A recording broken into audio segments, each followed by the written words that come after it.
আমার নাকি একটা স্বর্ণের ডিম পাড়া হাঁস ছিল। স্বর্ণের ডিম পাড়া হাঁসটা যে ডিম কই দিয়া পারলো আর ডিমগুলা গেল কই কিছুই জানতে পারলাম না। মাঝখান দিয়া হাঁসটা শুধু শুধু বৈশা নিয়ে আমার খাবারগুলা খাইয়াই শেষ করে গেল। দুঃখ ভাই, দুঃখ। যে এই পর্যন্তই কাহিনী এখানেই শেষ তোমাদের। ভাইয়ার সাথে আখির জার্নি এখানেই শেষ, আমাদের জার্নি এখানেই শেষ। ওর মতো থাকুক। আর ওর ফ্যামিলি নিয়ে আমি কোনো কথা বলতে চাই না, ও আমার ফ্যামিলি নিয়ে কথা বলছে।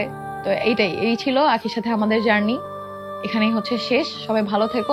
আর কোনোদিন আমাদের সাথে আখিকে দেখতে পারবা না। আয়াস আমাদের সন্তান, ওর খোঁজ নিব আমি। আমি সৎমা হিসাবে যতটুকু নেওয়ার নিব, ওর বাবা নিবে নাকি সেটা ওর বাবার ব্যাপার। আমি আকসার খোঁজও নেই, আয়াসেরও নিব যখন আয়াস কথা বলতে পারবে তখন। এখন ফোন দিয়ে ওই আয়াসের খালা আর মায়ের ভাব আমার শোনার আমার সময় নেই। যে 1 মিনিটের জন্য যদি আয়াসকে দেখার জন্য কল দেয়, লাইভে এসে আমাকেই তো কল দেয়, দিলাম না কল, সমস্যা কি? আয়াস বড় হইলে তখন আয়াসের সাথে যোগাযোগ করবো, কোনো সমস্যা নেই।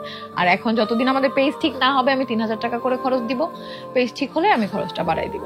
আর ওর বাবা যখন ইনকাম করবে তখন ওর বাবা বাড়াই দিবে, বাস শেষ, এতটুকুই।